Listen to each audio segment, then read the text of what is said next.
What is up guys, Solheim here, back with another Wrath of the Lich King Classic video. Today we are taking a deep dive into the Druid class in Wrath of the Lich King, comparing it to its TBC Classic version, and looking at what improvements have been added to the Druid class for Wrath of the Lich King. Basically, looking at what's new, and how the class works in Wrath of the Lich King. There's quite a lot to look at, so let's begin. First, let's look at balanced druids, so we can do this on a spec-by-spec basis. The first obvious change that we need to look at, which is actually a lot bigger than it looks, is that Moonkin form now also gives your spell critical strikes a chance to restore mana, which really helps you with your mana usage, which was a huge problem in TBC Classic, and this helps Boomkin deal high and sustainable damage in Wrath of Lich King.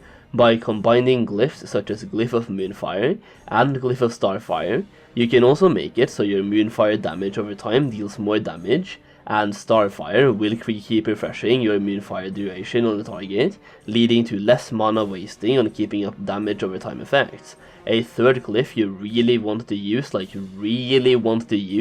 is Glyph of Starfall, which reduces the cooldown of Starfall by 30 seconds. Boomkins are the absolute kings of AoE cleave damage in Wrath, and they are pretty good at single target DPS as well, especially as they get more critical strike rating in later tiers, which links directly back to the first thing I talked about, which is Moonkin form having a chance on your spell and critical strikes to regenerate mana, so the more crit you have, the more often you will proc that mana regen. On top of this, balanced druids have also received some buffs to their talents, one of which I want to highlight is the improved Insect Swarm talent, which increases your damage done by your Wrath spells to targets afflicted by your Insect Swarm by 3% or 1% per talent point spent on this talent, up to 3 talent points.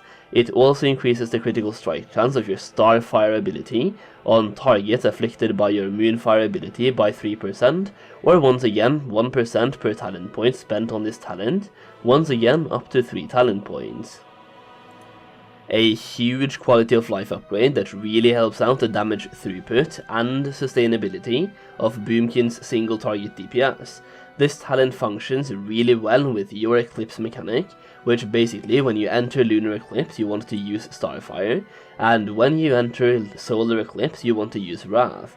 That is what your rotation will be centered around as well, using Wrath during and after Solar Eclipse, and spam Starfire during and after Lunar Eclipse. Maintain Fairy Fire on the target if you are the druid in charge of that, cast Starfall on cooldown for that extra juicy damage, and cast Force of Nature on cooldown. One major change to the druid class in general, that affects all of the druid specs, is that Omen of Clarity can now proc off of melee abilities and caster abilities as well as healing abilities. Meaning Omen of Clarity is another huge mana efficiency talent, useful for every druid spec. While we are talking about Omen of Clarity, let's also talk about the spec real quick. The actual spec you end up going with for balanced druids will be a little bit different based on your specific playstyle and your role, as well as whether you PvE or PvP and how hardcore you are, but what never changes is the fact that you want to have 13 talent points spent in the Restoration talent tree. Having 5 talent points spent on Furor gives you an additional 10% intellect as a Boomkin. Having 2 extra talent points spent on Improved Mark of the Wild gives you 2% extra stats. Natural Shapeshifter is just a quality of life upgrade, and a stepping stone to the talent beneath it, which is Master Shapeshifter, which will increase your spell damage by 2% per talent point, capped at 4% increased spell damage by putting 2 talent points into that talent. And of course your 13th resto talent point should be spent on Omen of Clarity. Overall, Boomkins have seen tremendous changes from TBC Classic, going from a class being able to deal decent damage for 10 seconds before going out of mana, to now being an absolutely insane class both in AoE and single target scenarios, with next to no mana issues whatsoever. And you will usually bring anywhere between 1 and 3 balanced druids to most 25-man raids in Wrath of the Lich King, so boomkins are definitely wanted in raid setups. Next up, Feral Druids. So Feral Druid DPS is pretty decent throughout a couple of tiers in Wrath of the Lich King. It is not going to be at the top of the DPS meters, but it's also not going to be at the bottom either, and you still bring a couple of class buffs that benefit the entire raid, such as Leader of the Pack, which in itself is a huge reason to bring a Feral DPS. That being said, Leader of the Pack exists in TBC Classic as well, so what are the changes to Feral Druids in Wrath? First, let's look at talents. The first obvious change is Feral Instinct, which in TBC only reduces the threat generated by your abilities, but in Wrath, this talent increases the damage done of your swipe ability. You also have a couple of new talents such as Rend and Tear, which increases the damage of your maul and shred attacks by 4%, as well as increases the critical strike chance of your Ferocious Bite ability on bleeding targets by 5% for every single talent point spent. This is a huge talent providing a huge DPS boost, coupled with its linked talent, which is Primal Gore, which your lace rate and rip abilities have a chance to crit on their bleed damage. You also have a new offensive cooldown, which is Berserk, which is a huge ability for ferals. Also, just like the Boomkin, you want 13 talent points spent in the Resto tree to reach Master Shapeshifter, giving you another 4% critical strike in total, so Feral Druids get a lot of critical strike from their talents. As for Feral tanks, the first thing I'm going to say here is that for pretty much any scenario in the game, I think there are better tanks available. That being said, I am not saying Feral Druid tanks are not playable, and I am not saying you shouldn't play one. All I'm saying is that there are better options, and since a lot of people care about min-maxing, I think that's worth mentioning. If you want AoE threat and AoE damage, you usually bring a Protection Paladin. If you want a lot of survivability on long fights, then Protection Paladins are still insane.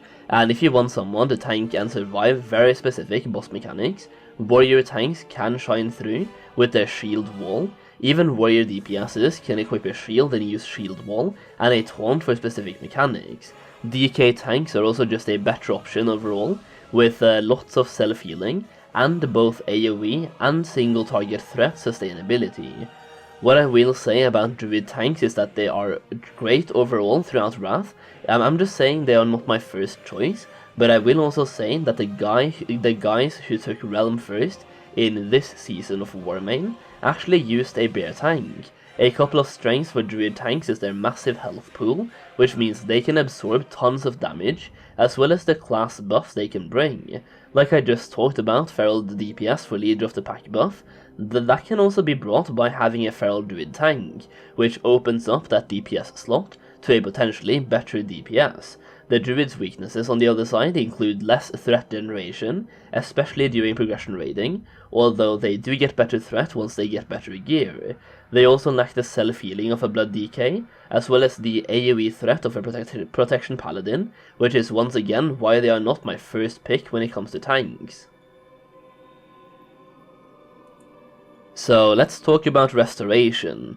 One major change to Restoration Druids in Wrath, well, it's not really a change, but it's a new spell, and that is Nourish. Nourish can be incredibly strong, especially if you use the Glyph of Nourish, which increases the effect of your Nourish ability by even higher percentages, based on how many heals over time effects you have on the target that you are casting Nourish on. This makes for a fun playstyle of throwing many different heals over time on a target, for then to cast one big Nourish afterwards. Because of the heals over time that I mentioned, Restoration Druids are usually wanted in raids and boss fights, where there's lots of consistent damage output, and especially if there's any damage over time abilities that needs to be out-healed, because while, for example, a spell such as Rejuvenation can be incredibly strong and do a lot of healing, it requires 15 seconds to complete its full healing effect, and the target has to be below full health whenever the rejuvenation ticks, otherwise the rejuvenation is wasted. The same can be said for Life Bloom and 75% of other Restoration Druid abilities. So once again, damage over time equals Rest a Druid good, direct damage that needs to be healed quickly equals Rest a Druid not so good. As a Restoration Druid in Wrath, you also get Wild Growth, which is an AoE heal over time effect, which once again solidifies the Rest a Druid in the raid setups, where there's lots of AoE damage going on, and Rest a Druids are very commonly used as DPS healers in 25-man raiding groups. And just to clarify, when I say DPS healers, you are not supposed to be doing both DPS and healing, you are supposed to be healing the damage dealers. In a 25-man group there will be roughly 16 to 19 damage dealers that needs to be kept alive, and having a Rest a Druid spamming rejuvenations, Life Bloom and Wild Growth is a viable strategy to keep the Riot Raid alive. Overall, I hope this video showed you a little bit about the Druid class in Wrath of the Lich King. I tried to highlight the most important changes from TBC to your Wrath, talk about whether or not they are viable to play, and they definitely are. And yeah, I hope you enjoyed the video. If you did enjoy it, make sure you give it a thumbs up and subscribe for more Wrath content. I am planning on making a lot of class guides just like this one, so if there's anything you would like me to add in future class videos, let me know in the comments. Thank you so much for watching, and I'll see you again very soon.